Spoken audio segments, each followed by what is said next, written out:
আসসালামু আলাইকুম বন্ধুরা। আজ আমরা শিখব খুবই ছোট্ট একটি দোয়া।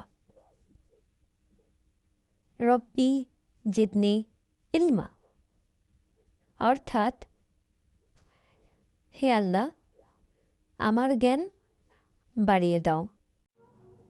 এই দোয়াটি আমরা পড়তে পারি পড়াশোনা শুরুর আগে, স্কুলে যাওয়ার আগে, অথবা যখন আমরা জ্ঞান চাই।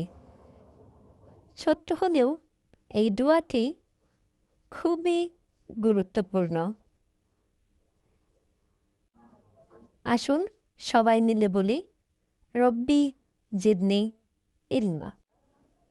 আল্লাহ যেন আমাদের সবাইকে ভালো ভালো জ্ঞান দান করেন, আমিন।